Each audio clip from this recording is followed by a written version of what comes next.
Hey y'all, Billy from Perma Pastures Farm. Remember, at the end of this month in April and the beginning of May, we're going to have our last pig processing of the year. So get that information down below. Okay, let's get right into it. I'm pretty excited about this video because I think it's going to help a whole lot of people out there. Now, how many of you have either purchased land or you're currently on a property and you have what looks like this? We got briars, we have brambles, we have thorny trees, we have all the things you don't necessarily want because it's a nightmare to deal with. And let's also consider for a moment, how many people have not yet done anything to remediate these areas and bring them into production because it just seems insurmountable. It just seems like so much work to do. Look, I can relate completely.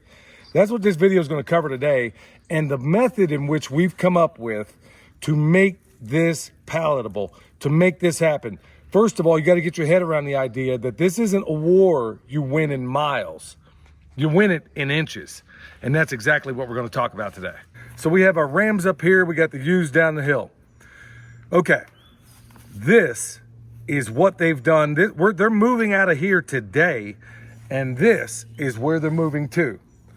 That looked exactly like this. And we're going to show you how we do this incrementally. Now, in a perfect world, this would have happened through the fall, the late fall, and through the winter. It just couldn't happen because we just didn't have the time to do it. But it turns out that it is a blessing despite ourselves. And we're going to explain how that works. First thing that happened was in this nasty, thorny, thickety mess that's been here forever and a day. Let's first ask ourselves why it happened and why it keeps happening. It happened in the first place because the previous owners let their cows run everywhere. It created an enormous amount of compaction, a whole lot of anaerobic soil. And so what's the only thing that survives in places like that? Well, a lot of bacteria, which is going to bring a lot of weeds, a lot of thorns, a lot of thickets. So first thing we did, we had the pigs run through first. They got rid of the stuff that made it nearly impossible to get through this. We talked about that in the past. Then they're done. All of a sudden we cut paths that we can put this electrified sheep netting over here. We cut paths down through there.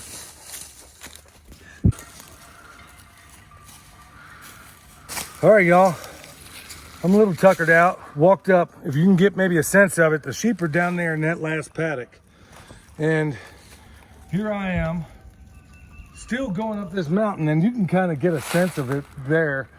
The woven wire that we put in, I don't know, 2 years ago, it's still here, it's maintained, it's doing its thing, and then it keeps going up the ridge of this mountain. So, first benefit, number one, I'm doing 75 hard. Hat tip to Andy Frisella. Also, John at SOE for even making me aware of it. And also my wife, who had been trying to make me aware of it for quite some time. Years. There you go. So, and while we're in a thanking mood, I want to thank my dog, Milk Boy. Greatest Pyrenees of all time. And that's what he prefers to be called, Milk Boy. Greatest Pyrenees of all time. Okay, now that I've kind of halfway caught my breath, look down here. This is where they're going. Right over here. See all this scrub brush and everything else that's in here? This place was totally abused. And what we're doing is using these guys down there, and now we're creating the new paddock for them to eat. And let me just go ahead and say this. We'll show you as we go about it. They're deriving most of their diet from nothing more than this stuff here on the ground. Okay, they eat that, and then the saplings, we'll show you as we go down this hill, we cut them down and they eat that. But look, the first thing we got to do, and yeah, it's a lot of work. And I know that's a bad word. It's a 4-letter word, I know, but it's not a bad word. So we're going to basically, William, clear the path down here with a chainsaw, this little steel right here. And now I'm going to take this poultry netting because we don't really have sheep fence. It really doesn't matter. It's more of they're not even going to challenge it anyway. So we're going to basically start here on our woven wire, and we're going to bring it plumb down the side of this mountain. And that is quite steep.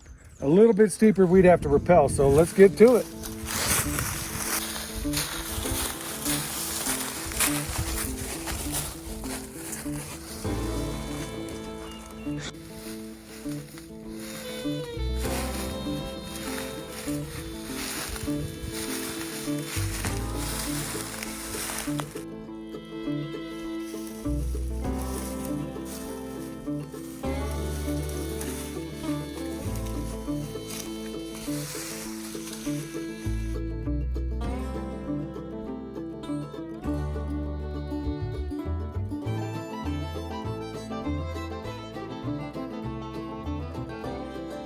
All right, so up the hill where Michelle's coming down from, we basically got that net down the side of that mountain, and I mean like a couple more degrees we'd have to rappel off of it.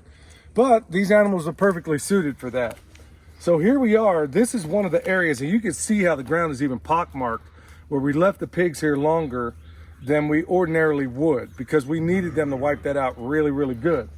Now, she's going over there to get a bucket to try to get them into the new paddock. And William and I are basically going to redo the bottom part of the fence when she gives the word. Here's what I'm trying to get at. This thorny, thickety, overgrown mess that has been absolutely abused is about to be transformed into what they just came from. Seem like a big deal? Well, this is why I wanted to do this video. Let's think about what we're doing in the process of doing this. It is the consummate definition of permaculture, and we're going to show you chapter and verse how to do it. So, pigs go through first. They got fed, they ate the mass that was on the ground. Now, they got out of here, made it available for the sheep to even get through here. They're going to eat stuff that's totally different, which we're about to demonstrate. So the pigs got fed, the sheep got fed. I'm getting my workout in, but let's not even count that. Who else is getting fed here? All the trees we decide to keep, instead of doing what we were doing in the past and dragging this stuff out, we're going to show you how we're feeding with basically the mycelial layer, everything that's left in this forest. So everything is getting fed, and then here's the best part of it. We didn't make one giant paddock. We made a paddock that they'll stay in for preferably no more than 3 days. In truth, they'll probably be in here for about 4 or 5. And there's a reason for that. You don't want them to go back grazing things that were already grazed, but that's more an issue when we're in a pasture setting. Out here, I'm not so worried about it because they got plenty to eat. And if you look around you, there ain't exactly grass up in here, but there will be. So with that said, she's going to get up top. We're going to get this new paddock made up, and then we're going to show you how we go about helping the sheep feed themselves. All right, this is the area. We finally got them over into the new paddock, and this is the area they just left. Now, in the past, we would basically take all these trees and everything, or these little saplings and everything that we've cut down, and we'd drag them to a spot, and then we'd use them on the burn pile I need to make bone sauce anyway.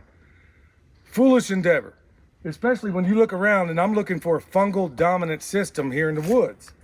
So, does it make a whole lot of sense? I mean, depending on what you're going to run in here after this, does it make a whole lot of sense to pick all these up, bring them to another area? I say no, unless you're going to run pigs up in here. Now, pigs will take every bit of this stuff and throw it right back into your fence. So if you're not going to run pigs after this, there's no reason you can't come out here and just chop this stuff. As soon as you knock it down, it's going to have leaves on it, and they basically come through, eat what they want. It's chopped up. I'm not moving anything because this is fungal food, so they're getting fed too.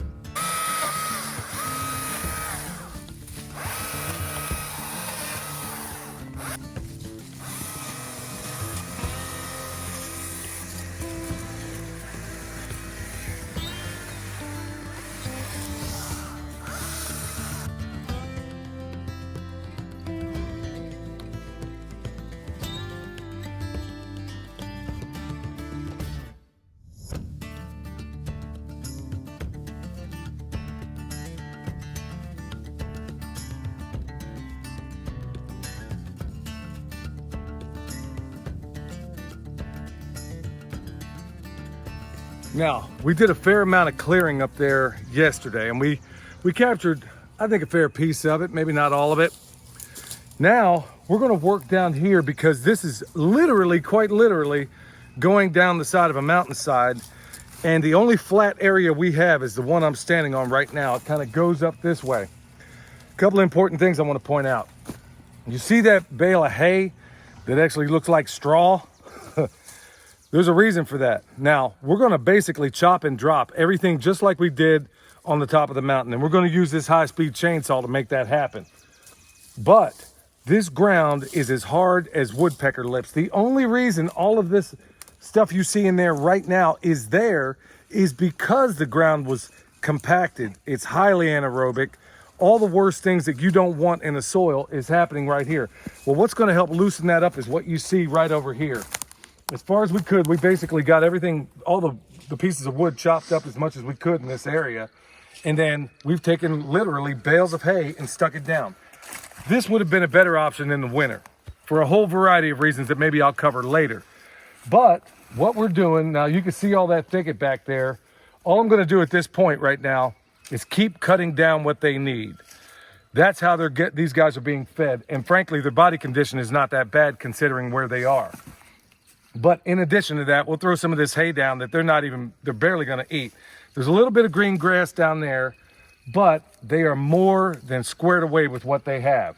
So in addition to that, because I know that they're gonna be they're not gonna be in such a nutrient dense area, this is exactly where the comfort comes in, okay? So these guys will partake. Uh-oh, Walter, here you go. Yeah. These guys will automatically partake. I'll go ahead and stick that down for him. And Mr. Newton, there's some for you too. Because that stuff is so nutrient dense, because it is a dynamic accumulator, this is one of the big reasons why we use it as much as we do in so many different places. They'll eat exactly what they need. With that said, I'm gonna go ahead and chop this part out right here and then commence to laying some of this hay that looks like straw down. Okay, I cleared some of that thorny, thickety mess out of here. And here's why I'm doing this. Now, I know, granted, you should not, you don't necessarily have to feed hay this year. I'm not doing it for the benefit. Well, I am, I guess, doing it for the benefit of the sheep. The real benefit is the soil. Think about this. We're in what should be a forest. And it's been so badly mismanaged and abused that instead of being a fungal dominant system, it is almost certainly bacterially dominated. I mean, this ground is literally as hard as woodpecker lips. It really is. Compaction, and that was before the pigs got even in here. So we've done this before, we've done it many times, and we're gonna do it again. So all I'm doing at this point is I'm helping to feed the decent stuff that might still be left in here, which is also part of the reason why when we chop and drop these branches, we're trying to feed the fungus. Now there's ways in the future, and we'll cover that later, in which we'll explain as to how we go about doing that and speeding things up. But look, here's what's gonna happen. If you wanted, let me also point this out because I've done it before. We could seed if we wanted to. Seed with things that are robust and are probably gonna come in as soon as we clear up this canopy. You could seed, put this stuff down, and then he'll partake, like I said, they'll take some, but more than anything, what they're gonna do, as soon as I get some moisture on this ground, they're gonna stomp this in just enough to make a perfect mulch layer. And so guess what? Your seeds come popping up through there. I think we've done quite a few videos on how we do that in swales and a number of other things.